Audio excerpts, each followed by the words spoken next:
सबसे बड़ी बात ये होगी कि पाकिस्तान में कोई आदमी ये नहीं कहेगा कि पाकिस्तान डिफॉल्ट करने जा रहा है या बहरान में ये खत्म हो जाएगा। मगर मैंने पहले दिन कहा था कि पाकिस्तान डिफॉल्ट करेगा, पाकिस्तान बैंकरप्ट नहीं होगा। अगर कोई ये कह रहा है कि पाकिस्तान डिफॉल्ट करेगा तो वो पाकिस्तान का दुश्मन है, कि मैं गारंटी कर रहा हूँ पाकिस्तान डिफॉल्ट कर ही नहीं सकता था। ये गलत कह रहे थे, सियासत हो रही थी, ये मैं पहले दिन से कह रहा हूँ। तो जब ये पैसे आपको मिलेंगे तो आपका रुपया बेहतर हो जाएगा, यकीनन बेहतर होगा। उसको ये कहेंगे अब ये जो गिर रहा है ये पिछली हुकूमत के खाते में डालेंगे, और जो बेहतरी आएगी वो कहेंगे हमारी पॉलिसी।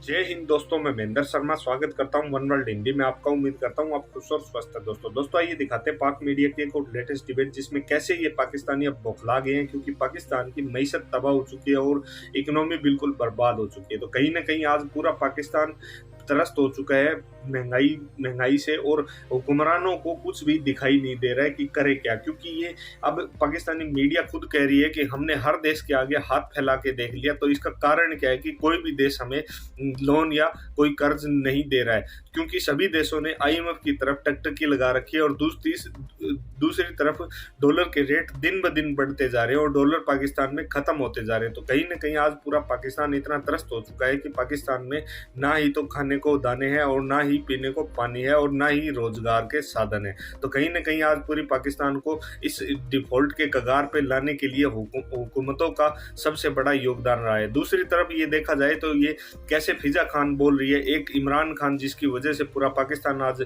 इस स्थिति में पहुंचा, उसकी बढ़ाई के लिए कैसे इस नई हुकूमत पे वार किए जा रही है, और कैसे अपनी चाटुकारिता साबित किए जा रही है, और डॉलर के बढ़ते हुए रेट देख के इसके खित्ते में कैसे आग लगी है। तो दोस्तों देखिए डिबेट और कमेंट में अपनी प्रतिक्रिया जरूर दें। खान साहब की हुकूमत में भी नहीं बढ़ी थी, ऐसा क्या कर रही है हुकूमत के डॉलर की कीमत हर रोज बढ़ती जा रही है, इजाफा हो रहा है, और IMF की तमाम शराइत मानने के बाद भी वो खुश नहीं है। तो फिर और पाकिस्तान से क्या चाहता है IMF?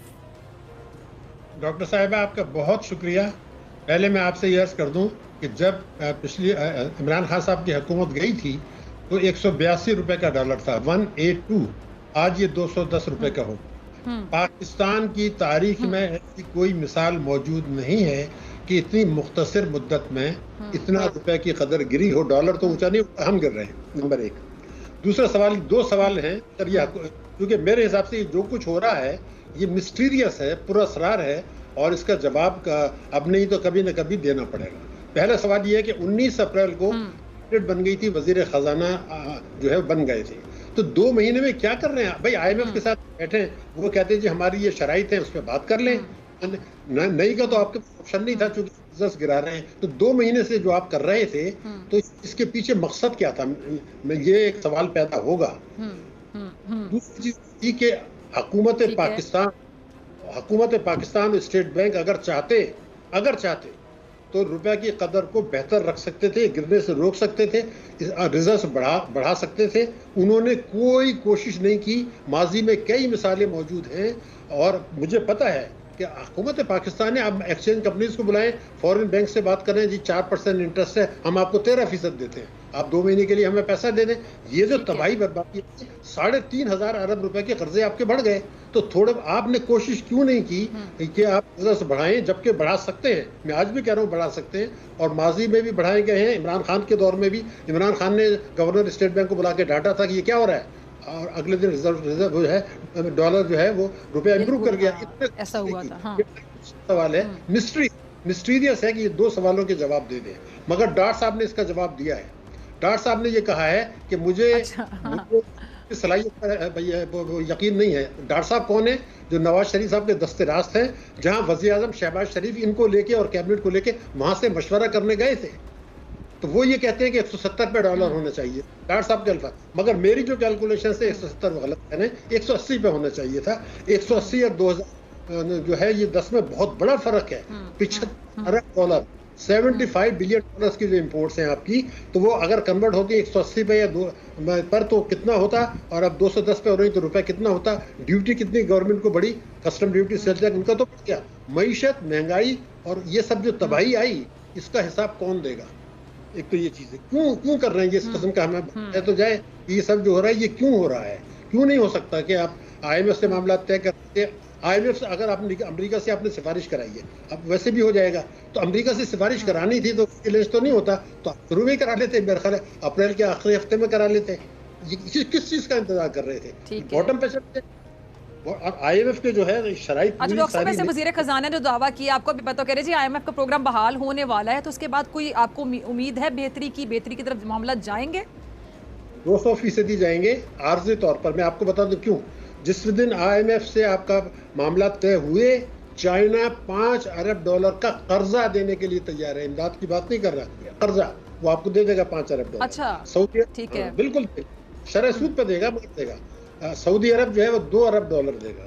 दूसरे कि पाकिस्तान इतना बड़ा मुल्क है, अगर हम बाहर फ्लोट करेंगे, आप देखिए कि बाहर से भी कर्जे लेके आएंगे इंटर में मार्केट से, तो वो जो कर्जे मिलेंगे उससे हमारे रिजर्व्स बढ़ेंगे। जब रिजर्व्स बढ़ेंगे आर्जी तौर पर बढ़ेंगे।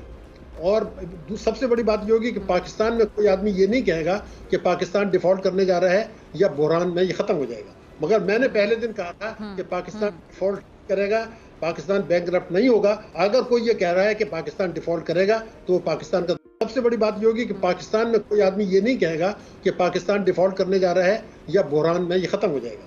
मगर मैंने पहले दिन कहा था कि पाकिस्तान डिफॉल्ट करेगा, पाकिस्तान बैंकरप्ट नहीं होगा। अगर कोई ये कह रहा है कि पाकिस्तान डिफॉल्ट करेगा तो वो पाकिस्तान का दुश्मन है, कि मैं गारंटी कर रहा हूँ पाकिस्तान डिफॉल्ट कर ही नहीं सकता था। ये गलत कह रहे थे, सियासत हो रही थी, ये मैं पहले दिन से कह रहा हूँ। तो जब ये पैसे आपको मिलेंगे तो आपका रुपया बेहतर हो जाएगा, यकीनन बेहतर होगा। उसको ये कहेंगे अब ये जो गिर रहा है ये पिछली हुकूमत के खाते में डालेंगे, और जो बेहतरी आएगी वो कहेंगे हमारी पॉलिसी। भाई आपकी पॉलिसी नहीं है, ये जो कर्जे मिले हैं तो उसकी वजह से ये बेहतर हो गए। सीधी बात है, मोटा हिसाब है, इसमें कोई दो चीजें राय नहीं है। डॉक्टर साहब, आप बार बार आर्जी का लफ्ज़ यूज कर रहे हैं, इस पे जरा रोशनी डाल दीजिएगा। आप कह रहे हैं आर्जी तौर पर, ये जरा आम अल्फाज में नाजरीन को समझाइए।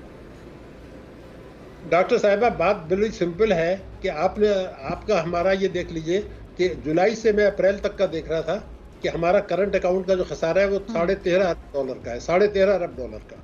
और पिछले साल इसी मुद्दत में $500 बिलियन का था। तो $14 अरब आपको एक साल का झटका लग रहा है। तो आपको ये जो पैसे मिलेंगे तो ये तो जल्दी आप खा जाएंगे, सीधी बात है। तो इससे पहले 1993 से 7 दफे ऐसे ही हो चुका है, 7 टाइम्स, कि आप IMF के पास जाते हैं, कर्जे मिलते हैं, तो हालात बेहतर होते हैं, फिर आप लूटमार शुरू कर देते हैं, खाना पीना इधर उधर, शाना अखराजात, गैर जरूरी इम्पोर्ट्स। अब अगर हमारे इम्पोर्ट्स जो हैं $15 अरब बढ़ी हैं एक साल में, तो अब आप कह रहे हैं मैं $100 अरब कम कर दूंगा, नहीं होगा। और चूंकि जिसके बाद कंफर्ट जोन में आ जाएंगे आप, तो आज जो बात है, प्रेशर है हुकूमत के ऊपर, वो खत्म हो जाएगा। तो फिर जो इनके पार्टनर्स है, कोalition पार्टनर, वो कहेंगे जी थोड़ी तंगी हो गई 2-4 हफ्ते से, अब जरा हमारा हिसाब करें हमारे साथ। तो ये खेल हो रहा है ना, खिलवाड़ हो रहा है ना पाकिस्तान के साथ। इसलिए कि मैं तो ये बात जानता हूँ, 1958 से अब शहबाज शरीफ 23 में वजीर आजम है जो IMF के पास जाने की बात कर रहे हैं, 1958 से अब तक, और आज़ादी के बाद से अब तक 23 दफे हम IMF के पास गए। अच्छा डॉक्टर साहब, आपने एक और बात सुनी होगी, ये क्या करते हैं जी हुकूमत वाले, क्या करते हैं कि पहली बात तो है कि ये इमरान खान साहब की हुकूमत को घर भेजने की बड़ी जल्दी थी। और सबसे पहले जब PDM इत्तेहाद बना था, मैं बार बार जिक्र करती हूँ प्रोग्राम में, एक गैर फितरी सा इत्तेहाद बना था, मौलाना साहब ने इसको लीड किया था। तो उस इत्तेहाद को बनाने की पहली वजह जो बताई गई थी कि जी आवाम को महंगाई से छुटकारा दिलाना है, आपको याद होगा। अच्छा, अब ये आ गए हैं, किस तरह का छुटकारा दिला रहे हैं, आवाम को भी अच्छी तरह से समझ आ गई और सबको लग पता गया कि इस तरह छुटकारा इन्होंने दिलाना था, कि होमवर्क कोई था नहीं, सॉल्यूशन कोई था नहीं। अच्छा, दूसरी बात है, बड़ी मैं ढिठाई तो नहीं बोलूंगी, बड़ी मतलब स्मार्टनेस का मुजाहरा किया जाता है कि ज़हन को इस्तेमाल करते हुए कह लें, बड़ी चालाकी से, होशियारी से सारा मलबा इमरान खान साहब की हुकूमत पे गिरा दिया जाता है। अगर इमरान खान साहब की हुकूमत पे मलबे गिराने थे तो फिर इन्होंने आके क्या करना था? देखिए, बात ये थी कि सारा खेल जो है lust for money, lust for power, इक़्तिदार और पैसे की जंग है सारी, और कुछ भी नहीं है। तो अगर इस दौरान में कुछ केसेस सेटल हो जाते हैं, की जंग नहीं, अपने जो इनके पर्सनल केसेस हैं वो भी तो सेटल होंगे ना। तो देखिए ना, पाकिस्तान, मैंने आपसे पहले भी कहा था, चाहे किसी को बुरा लगे भले, मुल्की अशराफिया, बैरूनी अशराफिया, इनके गठजोड़ से मुल्क चल रहा है।